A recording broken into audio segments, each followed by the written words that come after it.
Hello, I'm Ryan Cook, and this is Civic Tech Chat, a show that looks at the way technology, politics, and policy impacts the world around us, the tools we use, the way services are delivered, and how we talk about and set policy all shape our society.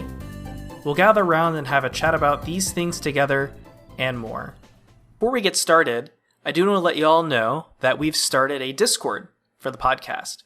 There will be a link with an invite down in the episode description. Do feel free to go check that out. It's a small community right now, but hoping to grow it. It's a great way to reach out to me and let me know things that you might want us to cover, or to just hang out and talk about civic tech. Anyway, let's go ahead and start the show.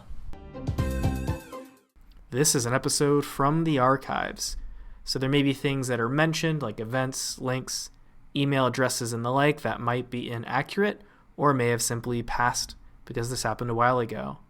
So let's go ahead and sit back and enjoy this episode about Discovery Sprints. Kat, Jen, thank you both so much for coming on to Civic Tech Chat. Could you both introduce yourselves and tell us a bit about what you do? Thanks, Ryan, so much for having us both on here. We're so excited to be here. My name's Jen Noina, and my background is in human-centered design. I've worn many hats throughout my career, so I've been a user researcher, design strategist, product designer, and most recently I was at the U.S. Digital Service for 2.5 years as a product designer. I am currently at the Beck Center for Social Impact and Innovation at Georgetown University, and I'm actually working on supporting the people in this space, so in the civic tech or gov tech or public interest tech space. And I'm looking at things like diversity, equity, and inclusion, and really trying to figure out how do we make sure that this industry that we're in doesn't turn into, Silicon Valley tech, and we can be as inclusive as possible. Thanks so much, Ryan. It's great to be here with you and Jen today. My background is primarily as a design researcher. I've been working in private sector for more than 15 years in places like Silicon Valley, in Seattle, in Boston, and working at big companies, little companies, hardware, software, all kinds of different things. It's been kind of a mixed bag for me, but it has meant that I've gotten to do a lot of different kinds of things in my career, and that's always really fun to get to talk about. Most recently, I've been at the United States Digital Service, which is how Jen and I know each other. I started out at the very end of 2016. I joined and was originally an individual contributor as a design researcher on the Defense Digital Service team. After that, I had the opportunity to step into a leadership position at USDS HQ as design director, and I did that for about 1.5 years. And then during that time was responsible for doing a lot of staffing for our discovery sprints, which is one of the reasons that brought Jen and I to the conversations we started having that led into the work that we're going to talk with you about today. Most recently, I am now in the process of heading back over to the Defense Department as Director of Design Operations for a group inside Space Force, which is another really exciting opportunity because they are setting up, it's the first new military service in over 70 years. And so they're setting up they have the opportunity to set up a lot of technical infrastructure differently than the way that the DoD has been doing things. And so I've been really enjoying that so far, but it's a very new thing for me right now, but it's super exciting. For each of you, what would you say is your personal why? That thing that drives you to get out of bed each morning and do what you do? Sure. Yeah, I think what has been really wonderful about finding a path into working inside civic tech is that there's such a strong sense of mission, both for my personal self and the work that I'm doing and what drives me, as well as the people that I'm working with.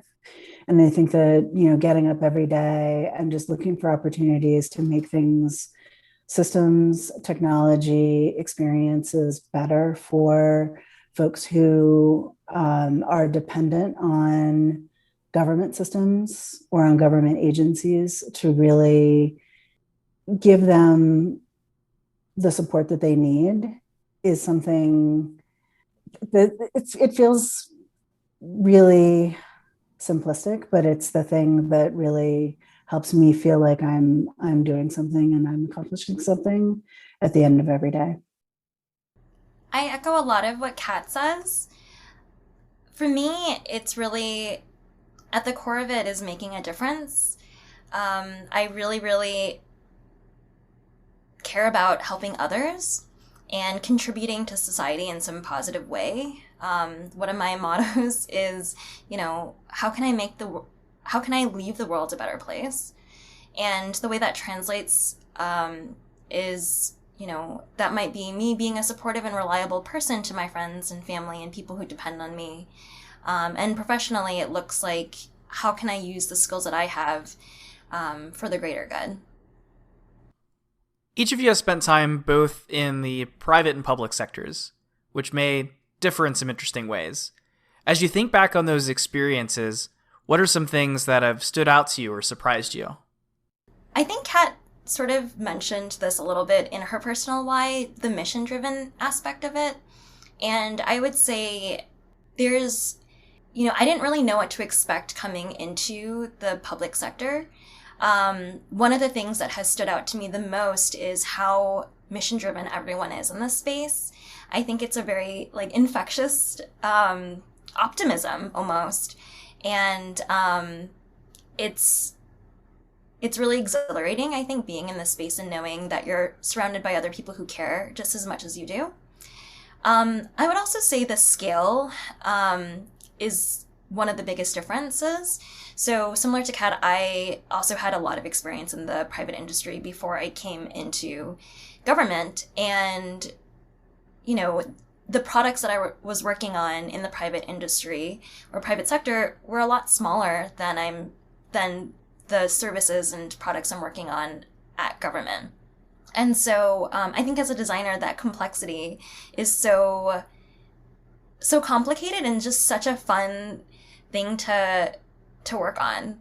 And then I think the last thing would be, I think it's like this question that's still unanswered for me. When we're working in the public space, sometimes we have to make the decision between fixing the system, and I mean overall system, not like a technical system, versus fixing the symptoms.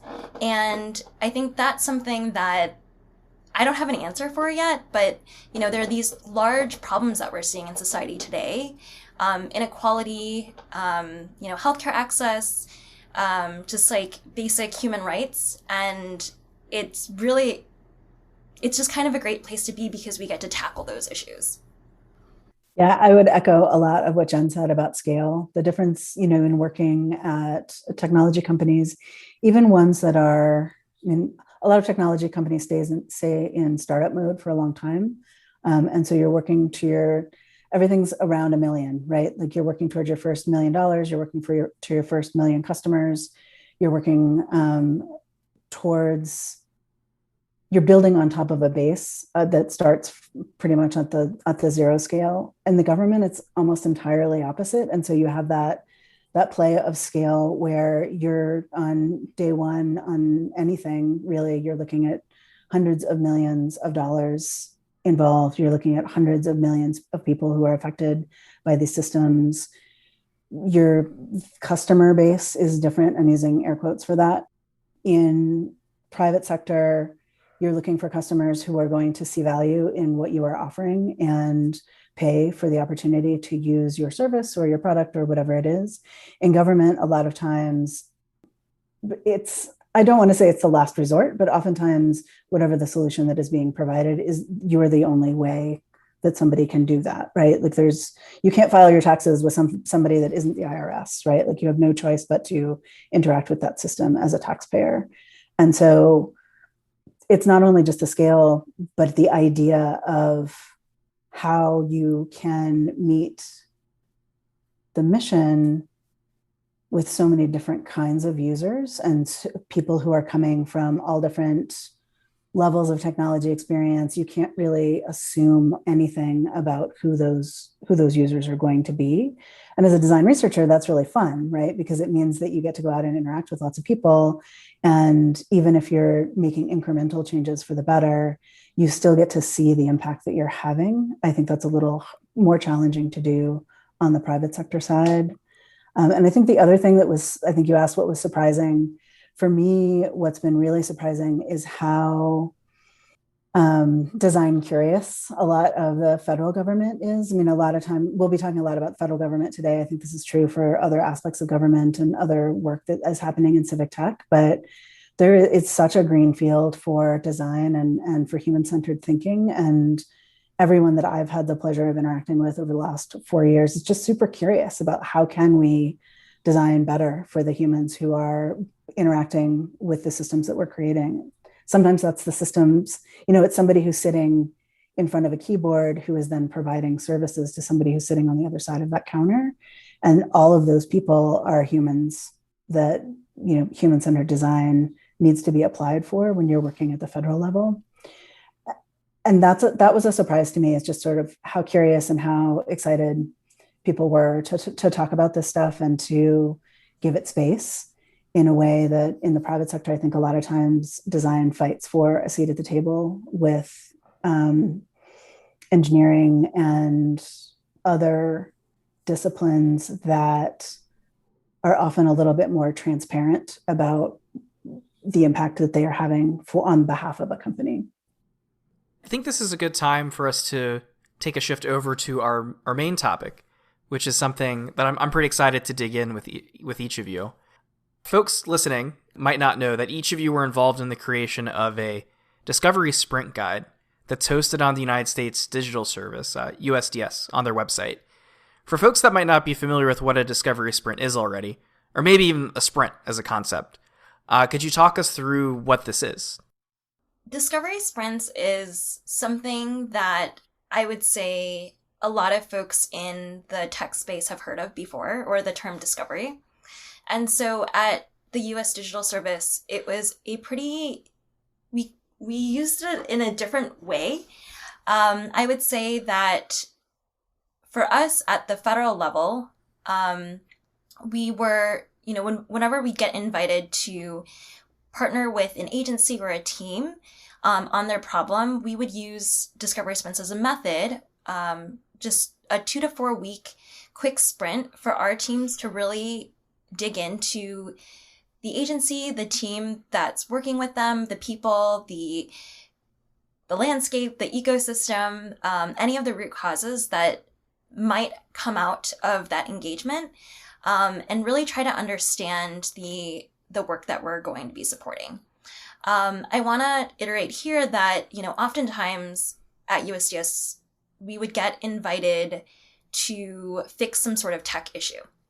And what we realize, and what we all know in this space, is that tech is usually the solution, but it's not normally the problem, right? And so it was mostly a way for us, or Discovery Sprints was a way for us to really understand, all right, here's the technology that we may be looking at, but what is all of the stuff around it that influences that technology? So the people and the processes and the culture. Yeah, I think I'd just pivot off a couple of things that you said, Jen, that the United States Digital Service is lucky enough to be funded with money that means that they can provide folks or resources to any project across the federal government. So we have a couple of different partner agencies, 18F being the one that people on this podcast will probably be most likely familiar with. 18F is fee for service. So it's essentially like hiring a consultancy. So if an agency knows that they have something that they need work for, they can essentially hire out, so they can go through procurement and hire through contracting, or they can go to a group like 18F and pay for the services that 18F provides. For USDS, when we originally got stood up, we were doing a lot of emergency responses. And so, something would fall down in the middle of the night and we would send people to kind of go and figure out what that problem was. And there's a lot of kind of duct taping a bunch of servers back together. And that often was our first foray into understanding the needs of a particular agency or the things that were happening underneath the cover of darkness that were often the root causes of issues that were going wrong. And so that's kind of how we started, is that we would go out, we would solve a quick technical problem. And then when we were talking with the stakeholders, we would get invited to kind of stay a little bit longer. And discovery sprints for us is a really great way to kind of do a quick investigation and just kind of see, like, does this seem like a kind of thing that USDS could actually help with, right? Like, do we have the right skill sets in our group to be the people that are the right people to help them? And oftentimes, I would say 99% of the time, one of the things, the deliverable that we produce beyond the act of going and doing a discovery sprint is a sprint report. And that sprint report lives with the agency, it belongs to them, and it has a series of recommendations and observations that we have made. And oftentimes that goes to their senior stakeholders. And then if work continues after that, either through USDS or through any other way, that report is kind of a support system for kind of setting up the right direction to head. USDS isn't always the right people to try and resolve those. Sometimes we would say, look, you guys are doing exactly all the right things, just keep doing them. And here's our third-party report that says that you're doing all those things, great. Sometimes what they would need is not the kind of support that USDS could have good resources for, in which case we could say, this is what we recommend that you go and do. And then the third case is when it is a good match, in which case we start talking about like having a longer term engagement with that organization to try and bring down different resources or a different perspective or the expertise that USDS has into that agency. For each of you, what do you think is the why for putting together a guide like this? So when Kat and I first started, Kat mentioned that she was responsible for staffing a lot of these engagements. And I had, being at USDS, I had been in and around discovery sprints for a while. I had been on some, I had led a handful of others, and we both got folks coming to us asking us for, oh, how did you run this? How did you run that? And we realized, we first started putting together this guide as something that internally we could use, all the way down to the brass tacks of, who should be on the team? How do you start an engagement? How do you write a sprint report? How do you conduct interviews? Who do you talk to when you go to an agency? And as we started putting all of our resources together and writing the guide, we realized that this guide we were writing could be very helpful for other teams just outside of USDS. And discovery sprints are definitely a method that, we find value in, and we've seen other folks use it and also find value in it themselves. And so I think we both thought that it'd be really important for us to document, which is something that we could always do better on, for other teams as best practices for them to use themselves. Yeah, I would echo a lot of what Jen said. I think in the early days, so USDS is about 7 years old right now. And in the early days of USDS, they did a lot of great documentation. So they wrote down what they were doing, why they were doing it, how they were doing it. And the landscape changes at USDS a lot because people come in on tours of duty. And so it's not the same people who are staying. And so how do you pass on the information that you're learning and the things that you are doing to the next generation of people who come after you? A lot of times right now, especially, I think this is definitely true for USDS. I think it's true for a lot of civic tech environments that a lot of that is just oral tradition, right? That you are on a sprint, you're on a discovery sprint with somebody else who's done a couple of discovery sprints before. And so you learn through the expertise of, somebody who's done that before you. You get staffed on an agency team, and you learn about how that agency works a lot from the people that you're partnered with on your team itself. And then over time, you build up a set of expertise that essentially walks away with you when you leave. And so, we knew that there was a need for us to have internal documentation. And I think Jen and I both felt like we had done good work while we were at USDS, but this idea of wanting to leave something behind for our other future USDSers.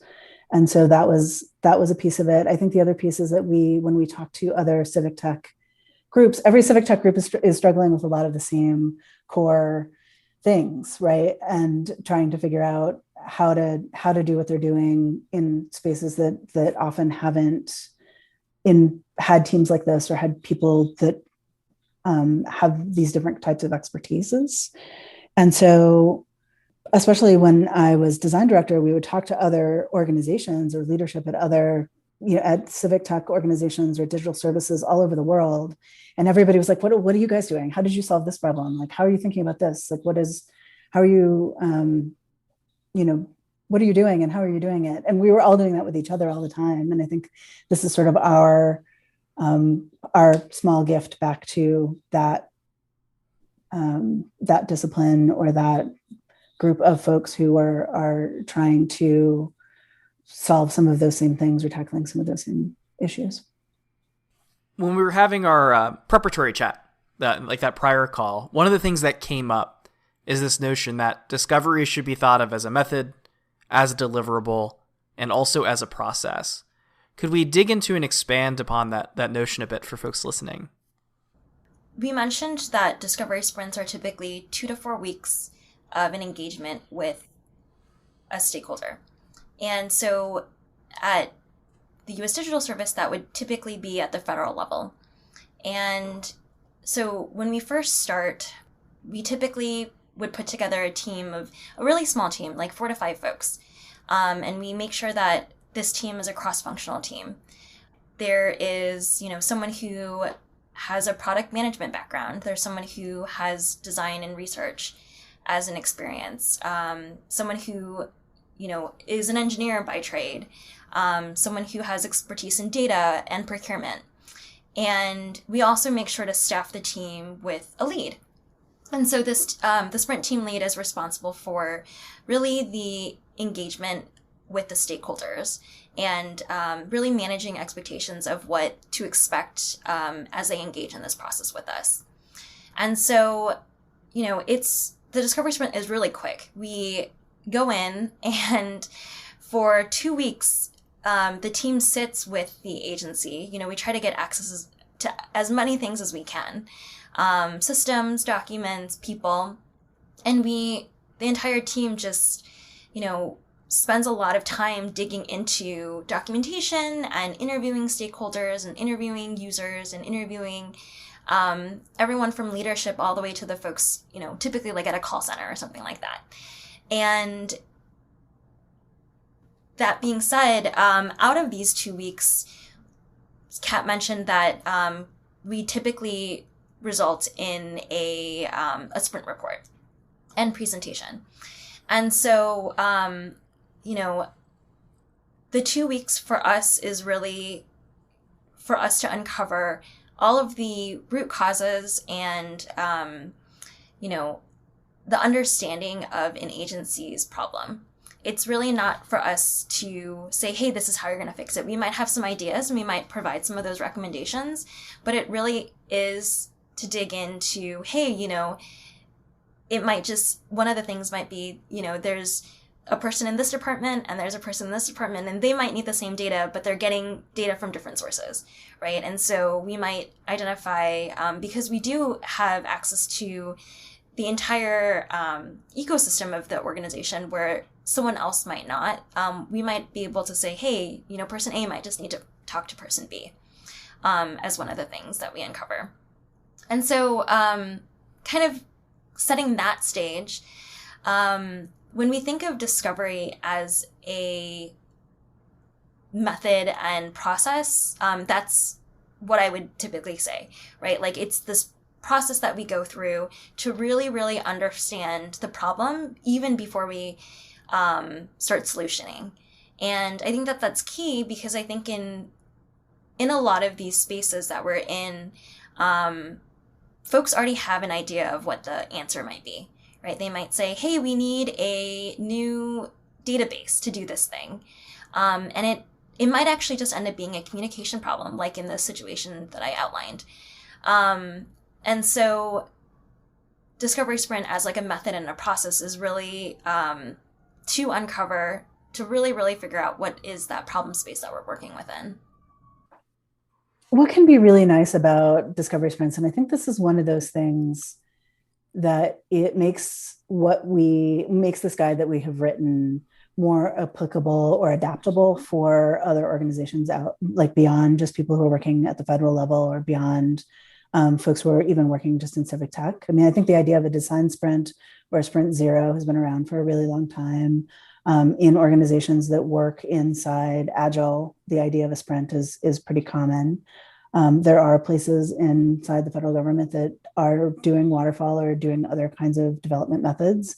And so the idea of a sprint might be a little bit new to them, but one of the nice things about it being so quick in terms of as an experience is that it's pretty easy to get a yes to try out doing a discovery sprint. And so as a deliverable, I think, and Jen, you touched on this too, that like most of the folks who are working inside these federal agencies, they are the subject matter expert in their agency. They are the subject matter expert in their end users, or in the people who are on the receiving end of the services that are being provided.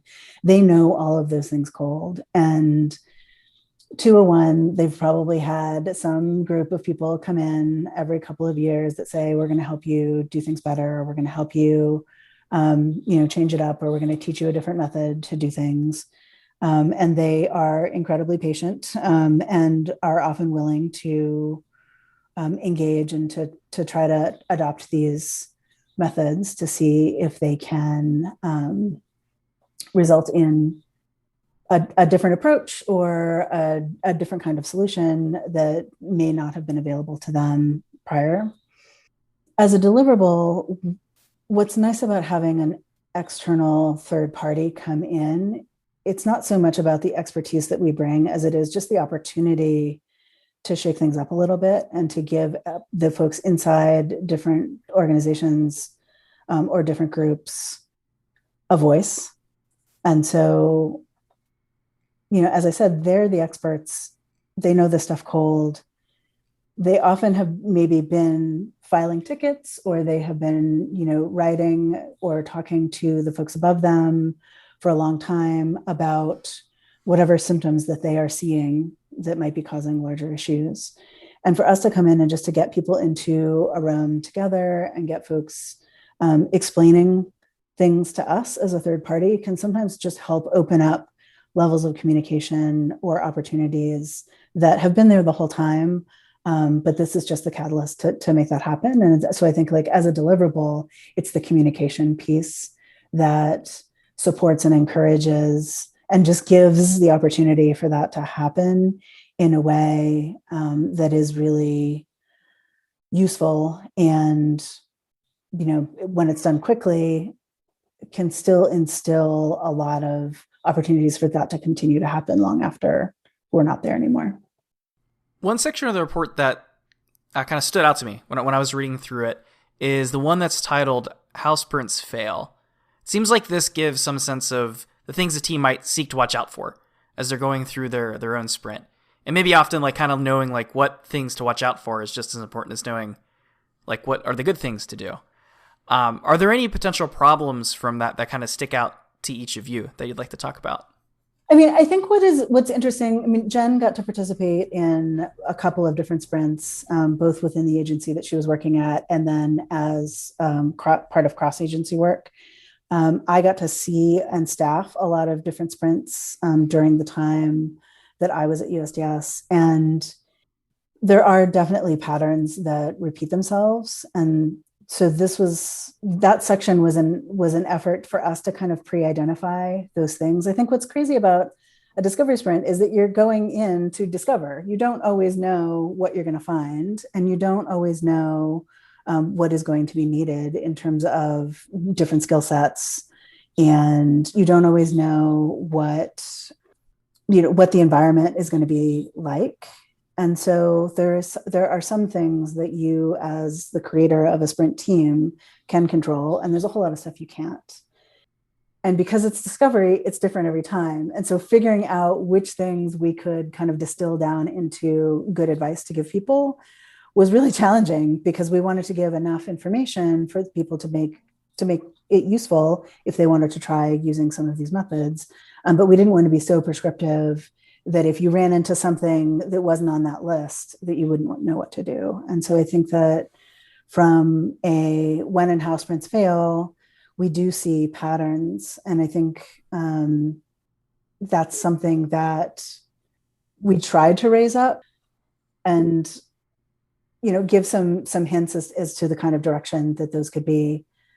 The things to me that really stand out in this section would be, managing scope and managing expectations, right? So we have to always be realistic about, for the most part, discovery sprints are only going to be 2 weeks. We really, I think it works so well because we time box it, right? So that's like the first takeaway for anyone who's thinking about doing a discovery sprint. 2 weeks we find is like the sweet spot. We've done sprints in the past that have been 1 week. We've done sprints that have been 3 or 4 weeks. And we find that 2 weeks isn't just enough time to spend the first week going really broad and uncovering all of the different rocks, talking to so many different people, and then spending the second week, having the team decide, okay, we've got to go even broader, or, starting to zero in on a path and say, hey, we're going to focus on this one rock we've uncovered because it seems like it's going to make the most impact for this space. And so scope is huge, right? There's so many different opportunity areas to fix when we go into an agency or when we partner with anyone. And I think that even stakeholders sometimes will come to us and say, hey, we want you to do this and this and this and this. And we realize it's only going to be 5 of us. And we've got to be really realistic about what our North Star is going to be.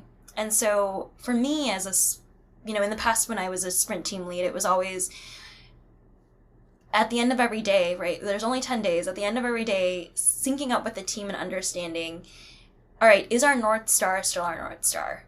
And what I mean by North Star is the reason why we're here. The problem that, the general problem scope, is that still the thing that we feel is the right problem to focus on? Sometimes it changes mid-sprint through, but I think it's important for the team to really rally around what that scope is like.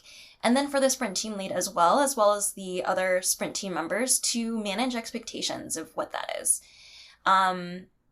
Like Kat mentioned before, sometimes when we partner with an agency, it is a little bit daunting. It is a little bit scary for the folks that are, see us. We're like kind of walking in and they're like, oh, what's going on? Who are these people? And there's always this sort of connotation. And so it's so important for anyone who's doing a sprint to just recognize that, right? So they can start to mitigate that. For me personally, and I think anyone who's ever done a sprint, we never want to be seen as an outsider coming in, telling people what to do.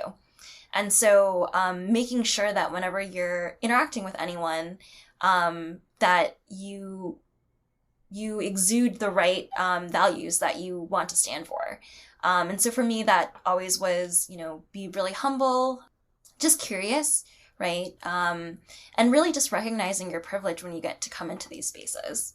And then I would say the last tactical thing from a logistical perspective is that, because sprints are so short, these 2-week sprints, not having fully dedicated team members is really tough, right? So for anyone who's thinking about doing this, just being aware that, hey, we can only have 4 to 5 people on the sprint. Let's make sure that everyone can be fully dedicated on the sprint.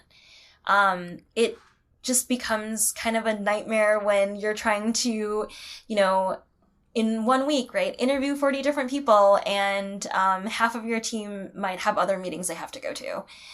So we found that, if we're able to like put boundaries and time box this, sprints are much more successful. I think I'd add one more to that, just is that with that scope and the time, when you are uncovering issues it's really easy to jump into solutioning, right? It's really easy when you're starting to talk about people and you're like, oh, I know a good answer for this, or I know how they could solve this problem. Or I've seen this before at another agency, and like I want to help solve this problem that folks are facing. Staying in that our point is discovery, our point is to uncover these things, our point is to write them down, our point is to start the conversation within that agency about which things are going to be their priorities, and that's completely up to them. When you start driving towards solutions too quickly or at all as part of a discovery sprint, you tend to get really boxed in, and those things tend to become larger than they might be in the whole ecosystem of just looking at all the different pieces that are getting put together because they are familiar, or because you know what the answer might be for that particular one. And so I think that's another one that when we've seen teams struggle, it's because they're trying to jump too quickly into solving some of the things that they're uncovering. Related a bit to that, and as far as like if you're taking a team who's done a sprint and you're looking back, they might go through an exercise called a retrospective, where they kind of go and try to evaluate what happened during their discovery sprint. I imagine the way one goes about facilitating that and how that's handled is really important. If there's someone out there listening and they're going through this and they're kind of looking for advice on how to go about that, what tips might y'all give someone like that?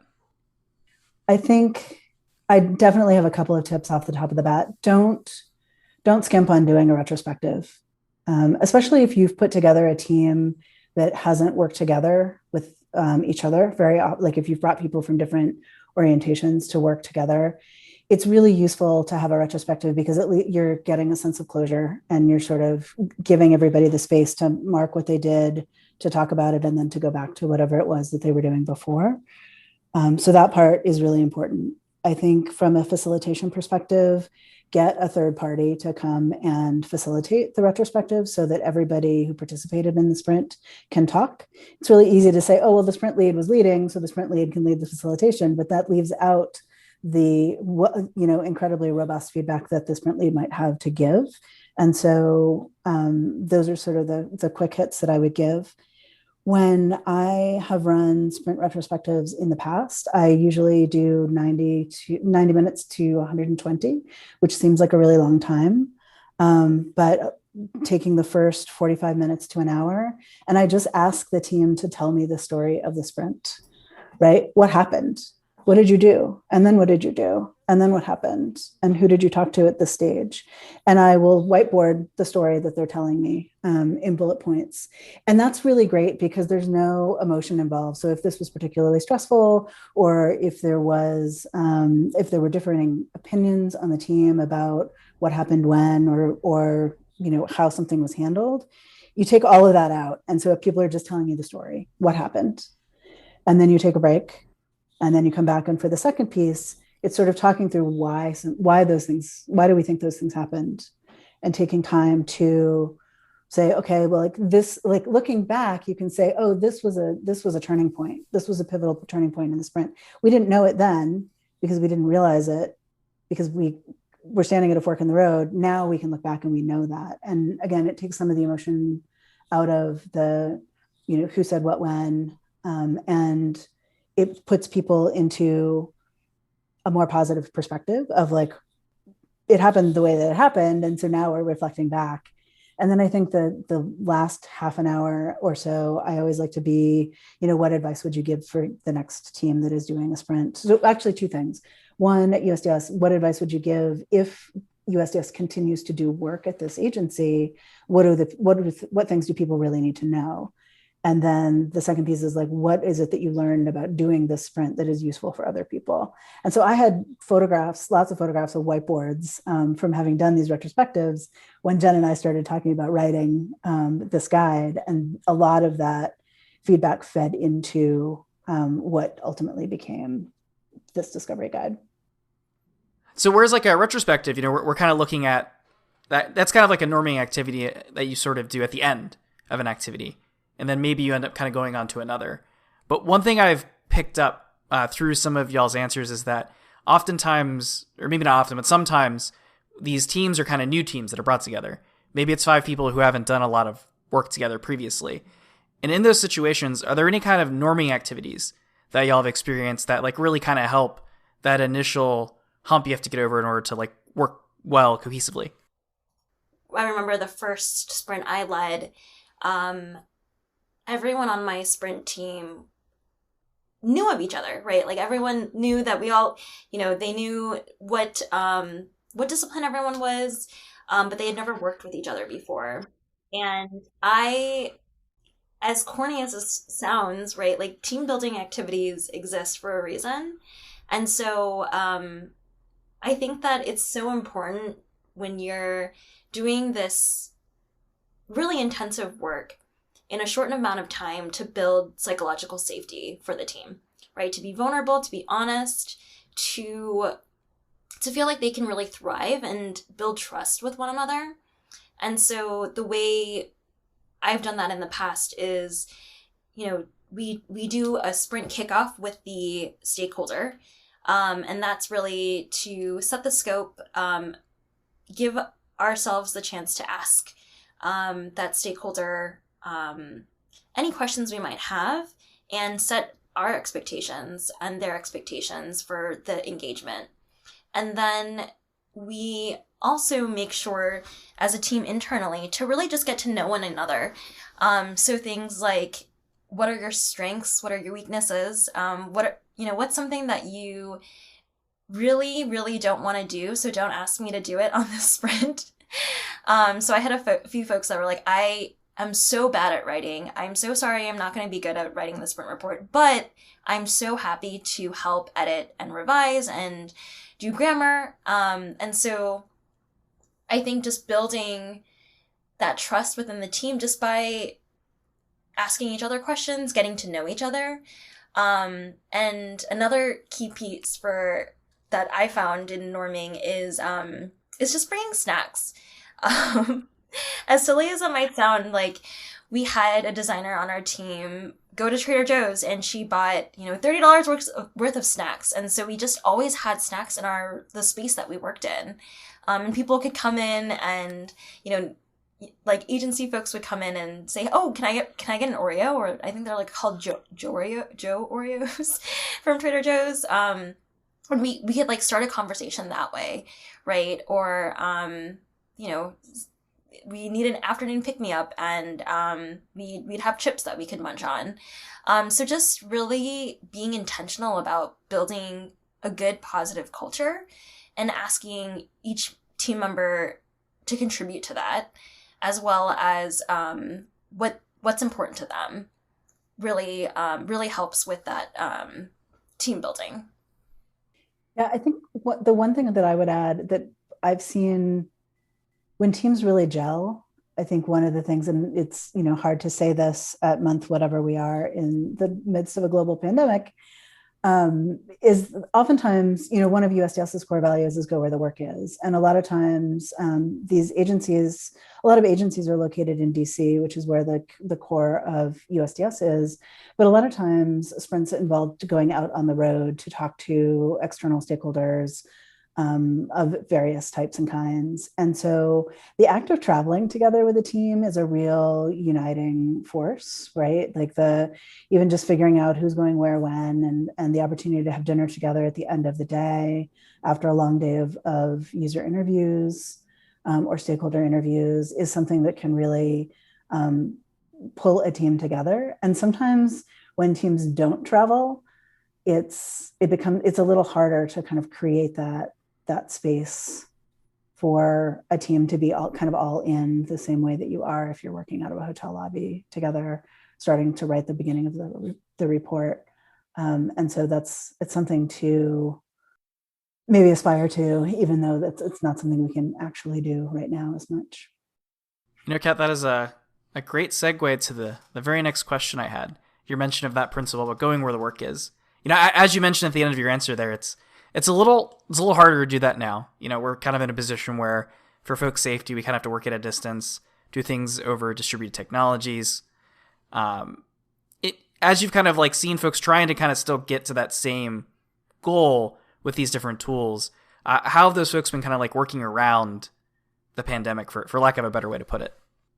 When we first started writing the guide, we didn't have a remote section because it was sort of or very beginning stages of the pandemic. And so at a certain point, we were like, oh, if we're going to make this useful for people who are living in the now, then we can't talk about it as sort of aspirationally. We need to talk about the way that things really are. I think one of the things that has been surprisingly smooth from a running discovery sprints at the federal level is that so many of our federal partners are also doing telework right now or working remotely. And so when everyone is remote, it's a different kind of experience because you're all having, it's not great. It's not ideal. You miss a lot of the surrounding environment of what you would see when you were going to somebody's, place of work and interacting with them. As a researcher, you always want to do that, right? Because you get to see like, what are the posters that you have on the wall and what does this Post-it mean? And, why do you have 3 monitors? And, kind of talk me through what it looks like to be you at your desk. You miss some of those things. But during this past year, I think because everybody has been remote, it's just sort of, we're all in the same boat. And that has enabled us to sort of get into the core of what people's paths or roles or issues or the things that they're dealing with, because the things that we are looking to discover all still exist, even in a remote space. Yeah, I think that's a great overview, Kat. For me, it is a little bit harder because those water cooler conversations are so key. Just, seeing something and then just following up on those things. And so the way I've overcome this is kind of using like a chain reaction type of thing where, we identify a handful of folks that we might want to talk to first. That like stakeholders or leadership might say, oh, these are, the people that are involved in this project. They're a good place to start. And from there, as a researcher, it's important to build trust. And I usually do that through like jokes and humor. I feel like, especially now, it's hard because we are living in a pandemic and it is really stressful. And so as much as I can, just kind of bringing in some playfulness into the space that we're in, really like breaks down those walls. And I always make sure that whenever I'm talking to anyone to make sure that like I'm, respectful and building that trust so they can really get the value or understand, like this team is here to help us, right? And like we, like there's a lot of value in chatting with them. And so kind of using that chain reaction metaphor, right? Like having that conversation and then asking simply like anyone else we should talk to. And more often than not, if those, if you've been a good interviewer, if you've, been a good human and like really welcoming of that person, that person's going to say, oh my gosh, you should talk to Bob, you should talk to Paul, you should talk to Gloria, right? Like it kind of just expands that way. And so, I think we've had to work a lot harder to reach across the aisle during this time. But like Kat said, because everyone's operating in this remote way, it has become the norm to a certain extent. And, any way you can kind of stand out when you're talking to the person, the better. So for me, like I said, it's like joking around and like that humor of like bringing our personal selves into this work a little bit more, and not saying like, oh, this is just professional me. Like I can be both in this space and still do really good work. As both of you kind of think back on your time doing this sort of work, are there any anecdotes that stick out to you that you might be willing to share, whether it's something that like taught you a lesson about the process, something you thought was like particularly successful, or maybe the opposite, something that didn't go so well that folks might want to watch out for? Do either of you have anything like that you'd like to share with folks? I'm not sure if this is necessarily an anecdote, but I've been on a handful of sprints, and those sprints have kind of had very, very different outcomes. So, one of the sprints I was on, we had identified this huge chunk of an issue for the agency we worked with. And at the end of the day, that agency was really only interested in doing like a small piece of that work. That was to us like a really great opportunity to start engaging with that agency more. And so, sometimes folks might think, oh, we're going to do this discovery sprint and it's going to be this huge, big outcome. But like Kat said, it's a relationship with the agency and with the stakeholder. And so sometimes it might just be a smaller piece. And sometimes, it might not be a piece at all, right? Like you hand the report in and it gets put on someone's desk somewhere. And that's totally fine. We've also had instances where, a team did a discovery sprint 2 years ago, right, at an agency, and then that agency stumbles across this sprint report 2 years later and is like, hey, there's some pretty good points here. Should we reach out to US Digital Service and get them to chat with us and like start an engagement with them? And so I think my anecdote or like my kind of lesson learned through this experience has always been we're really planting the seeds, right? We never know what environment we're going to step into. And so for me, discovery sprints are a really good way to help an agency understand and define their problem. And then whatever comes out of that is really sort of just dependent on that environment. And so sometimes it might be the best time to undergo that. Sometimes it's going to be a small piece of it. And other times it might be 2 years later. But it's still work that's worth doing and work that's worth exploring. Yeah, I think when we were having our pre-conversation for this, you had asked Ryan for some examples. I think it's hard for us to give examples because that work belongs to the agency and it's, sort of proprietary for them, and as well as like whatever they decide to do or not do, given the outcomes of any particular report. But I've been thinking about it since you asked, and I think I can tell a little bit of a story about a sprint that I personally was part of, where we were invited into an agency that was having the problem that they had identified. And this is something I think that we didn't really touch on very much before now in this conversation. But a lot of times a problem has been identified that we are asked to come in and look at. And that's not always the root cause. And so as a sprint team, it's a little bit of a delicate dance because like you want to look deeply into whatever it is that you have been asked to go and look at. But if you discover other things, you need to have enough space and enough trust with the stakeholders to be able to say, you can solve this thing, but you might want to spend some time or effort solving this other thing first, because you may continue to have this issue, or this issue is being caused by something else that is a little bit left field. And so just to kind of give an example of that, I worked on a discovery sprint where we were talking to an agency that had call centers that were overwhelmed. And so lots of people calling in, the call volume super high, people out waiting on hold for a long time. And this is an agency that was providing benefits that folks were entitled to, but that could be kind of confusing to navigate. And so they said, our call centers are incredibly busy. We're trying to figure out like what to do about this.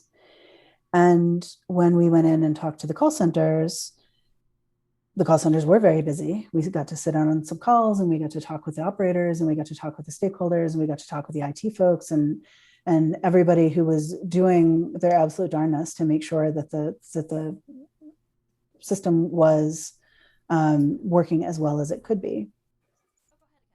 But come to find out that the reason that a lot of people were calling in and waiting on hold and the call centers were overwhelmed is that they had attempted to do whatever they were doing by going to the website first.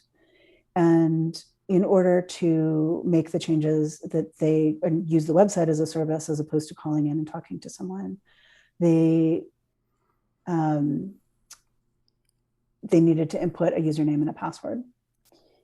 And if you forgot your password, I may be misremembering this, but if you forgot your password, there wasn't an easy way to change it. And so that's why people were calling. So you have lots of people calling this call center to get services. And then you have a whole lot of other people who are calling in because they can't change their password themselves on the website. And this was something that people didn't do on a regular basis. And but the website required them to be changing their password every 90 days. And so this was sort of like this self-fulfilling problem, right? It didn't matter how many people were calling, there were always going to be people waiting on hold because it was the people who were responsible for solving the problem on the website and the people who were solving, their set of problems on the call center side reported to different silos, and it was like different infrastructure. And so the website folks weren't in the purview of the scope of what we were there to look at, but we had, the immense privilege and ability to be able to go to, several layers higher when we were delivering our report to say, what you really need is probably a program manager that's looking at all the different ways that you are providing service to these folks. And, our advice in our report is you put one person in charge who has both the responsibility and also the authority to kind of look at these different pieces as a whole instead of looking at them at separate parts. And oftentimes, everybody's doing their best to solve their issues, but there's systemic things that are connected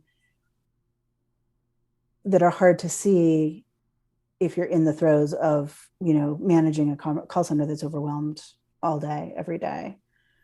And so a lot of times the outcomes that we come up with are just bringing a different perspective, right? They're not, it's not that we are bringing anything different to the table with the exception of a different perspective. And so I think that when we're talking about how other audiences or how other groups could adopt doing discovery sprints, like, could you do your own discovery sprint for your own team? And I think the answer is yes.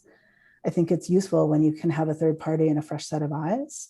But if you can't do that, I think sometimes just taking that time to look at a problem from end to end, or to look at what the root causes of some of the things that you're struggling with are, you can get pretty far that way. And so I don't want anybody to feel discouraged about trying this themselves. If they're listening to this and trying to figure out, like, how do I take what is here and do something to help my own environment learn or be able to run a discovery sprint.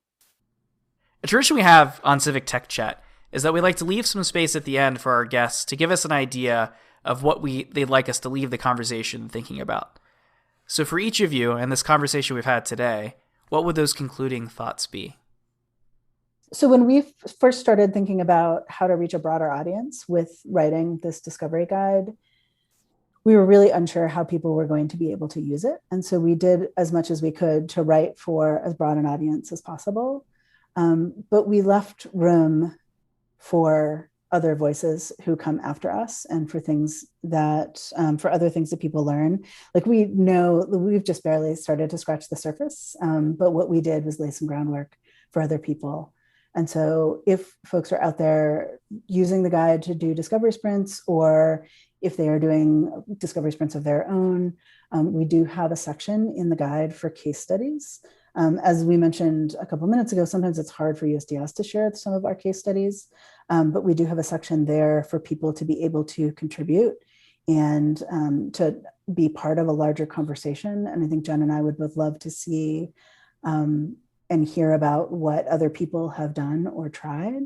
And so this is something that we wrote to kind of give back to, our organization and for folks who might be discovering this stuff later. But I think that there are always learnings happening, and there are always people who are coming after us. And there's this work is cyclical. So we'd love to encourage folks to contribute and to tell us their stories as well. Yeah, I definitely echo Kat there with sharing, your own stories of your experiences with discovery sprints. Documentation is so important, and we really see this as a living document. The other thing I would add is, I think when we talk about what it means to understand the problem, sometimes we find that teams might be a little bit narrowed in their scope. And so something that's really important to keep in mind is that, to look at the problem from all different perspectives, right? And one of the things that we really try to explain in the Discovery Sprint Guide is who you should talk to, right? And who you should consider in this space. And so looking at it from like a systems level perspective, right? It's the people who are supporting the work, the people at the call center, leadership of the agency, the people who are at the receiving end. Sometimes they're family members, right? Like we know that a handful of times, if it's someone who's elderly or someone whose language isn't first language isn't English, right? The service might have to fall onto a family member or a neighbor. So to me, I really just want to leave with, this work is so important, but it's so important just to understand everyone that we're doing this for, and to not forget that as you kind of undertake this method and process. Jen, Kat, I want to thank you both for taking the time out of your day to come and be on Civic Tech Chat. I have no doubt folks are going to find some nuggets of wisdom to take into their own days as they listen to this episode later. Thanks so much for having us, Ryan. Thank you. It was great to be here and to get to talk to Jen, who I don't get to see as much anymore, and also to talk about this project.